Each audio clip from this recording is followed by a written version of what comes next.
Hello, everybody, and welcome to another exciting episode of Extreme Cuisine, where I take the time to share with all of you some of my favorite unique recipes. Things that I can almost guarantee you've never tried before, but hopefully are intriguing enough that you would be curious to give it a try. In my last episode, I showed you guys how to make dark chocolate bacon brownies. And if you thought that combining bacon with chocolate was pretty extreme, trust me, you ain't seen nothing yet. What if I told you that there was a way to combine bacon with dairy? And not just any type of dairy, ice cream. No, seriously, hear me out. Hear me out. Let me first explain to all of you that first off, the ice cream itself is not bacon flavored ice cream.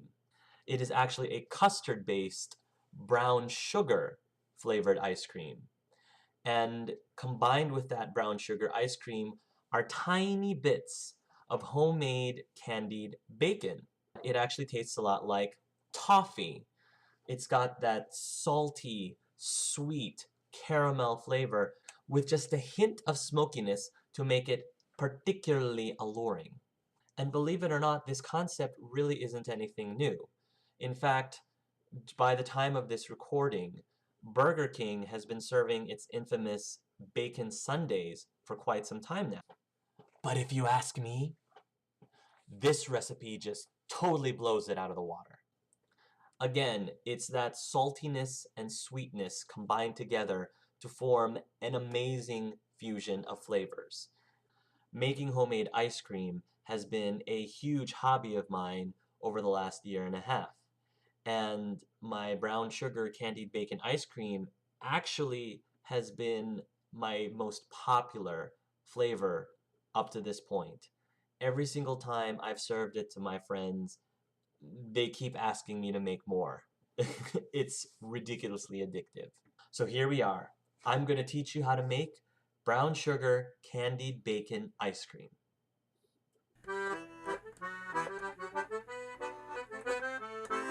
So first what you're going to do is you're going to take a heavy medium-sized saucepan and you're going to melt 3 tablespoons of salted butter. Once the butter has been completely melted, you are going to slowly stir in 3/4 cup of packed brown sugar, light or dark, whatever you fancy. Then mix that mixture together until it is fairly well blended. This should start smelling absolutely divine. There's nothing like the smell of melted butter and brown sugar together. After those two ingredients have been blended together, pour in 1 1/4 cups of half and half. Heat this mixture on medium heat until the brown sugar has dissolved completely into the half and half. Once you're done, turn off the stove and remove the saucepan from the heat. Next, we are going to separate 5 large eggs, because you will need 5 large egg yolks to make the custard. Now, if you've never separated eggs before, it's really quite simple. You basically will need a vessel to place the egg whites into, as well as the bowl that you are going to dump the egg yolks into. And all you gotta do is crack the egg lightly by tapping it against the counter, and then with that crack, you are going to carefully use your thumbs to open up the egg, but be careful not to drop the egg yolk down into the egg white bowl.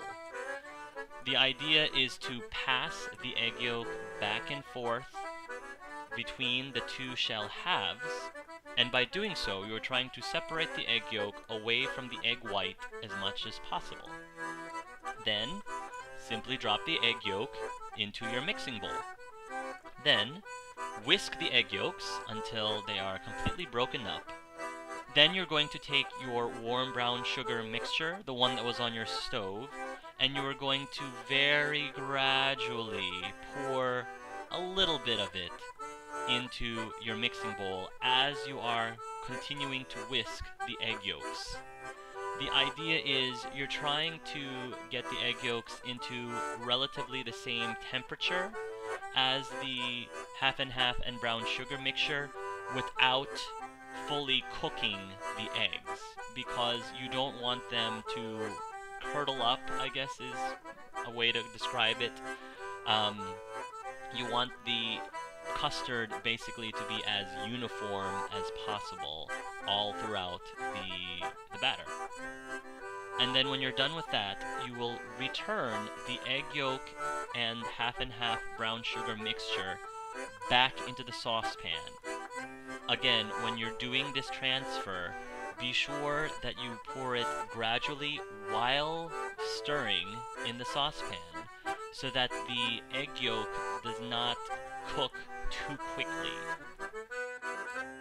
Then you're going to cook this mixture over low to moderate heat, constantly stirring and scraping the bottom with a heat-proof spatula or wooden spoon until the custard thickens enough to coat the spatula or spoon.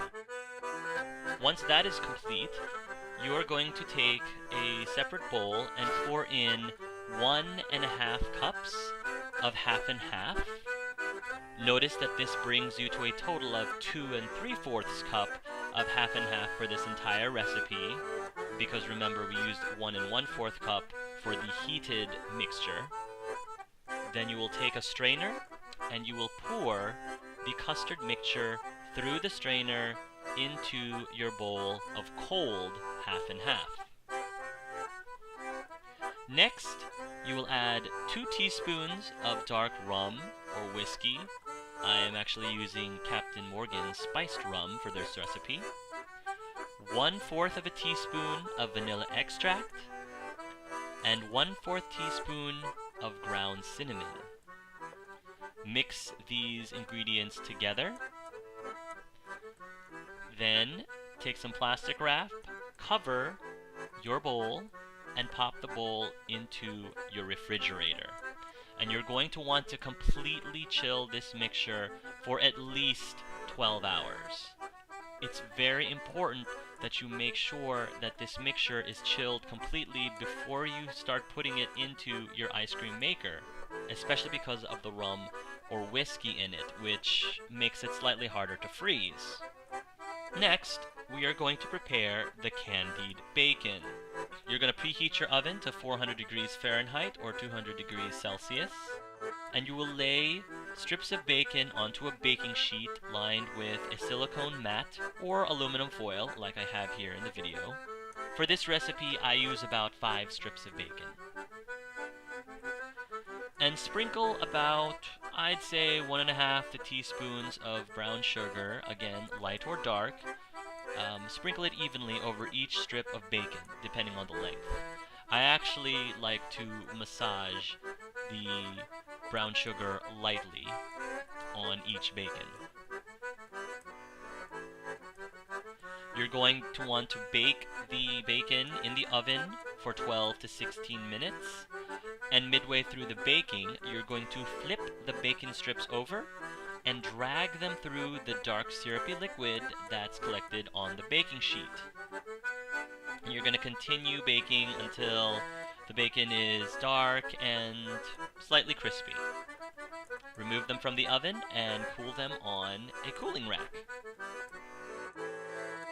Once they've crisped up, you're going to want to chop them into tiny pieces. I like to use my bacon chopper, which is what you actually saw in my previous Extreme Cuisine video for dark chocolate bacon brownies. And if you're not quite ready to make your ice cream on your ice cream maker yet, you can simply store the bacon pieces into a Ziploc bag in the refrigerator or the freezer. After your batter has completely chilled and the candied bacon pieces have been prepared, we can now bring out your ice cream maker and simply follow the instructions for your specific ice cream maker to make the ice cream from the brown sugar batter. I am using a Cuisine, which I think is one of the better ice cream maker brands out there. Now, this ice cream maker utilizes a drum that you pop into the freezer, I actually make it a point to keep the drum in the freezer for at least 18 hours because if it's not completely frozen, then I find that the ice cream itself doesn't freeze very well. Just for good measure, I typically keep the drum in for 24 hours. So, just put all the pieces to your ice cream maker together, turn on the switch, and gradually pour the half and a half mixture into your ice cream maker. When it looks like your ice cream has reached a relatively good thickness, you will then sprinkle in the bacon pieces directly into the ice cream. When the bacon pieces have been churned into the ice cream evenly, turn off your ice cream maker and use a spatula to transfer the ice cream into a separate container that you will pop into the freezer. Tupperware works nicely for this. Then pop it into the freezer until the ice cream is firm. And there you have it. Here I am scooping out some of my brown sugar candied bacon ice cream right next to our dark chocolate bacon brownies from my previous Extreme Cuisine video. If you're feeling really timid about trying this recipe out, then I would recommend that you just make the brown sugar ice cream without mixing the bacon bits directly into it while it's churning. And then you can serve the ice cream separately and sprinkle the bacon bits on top of it, as little or as much as you want, just to give it a try. And even if you don't end up liking it, regardless, the homemade candied bacon is phenomenal just by itself. Before I end, I just wanted to give a special thank you to Blue Duck 1982 and his mad accordion skills for performing the background music for this video, A Man in the Brown Hat. So thank you, Blue Duck 1982. So thank you very much again for watching. I hope that this video inspires you to experiment, to be adventurous with your cooking, to not be afraid to try something new, because you never know what you might be missing. And next time I will promise that I am not going to do another bacon dessert video, but it'll probably be just as extreme. So until next time, folks, love yourselves and love each other.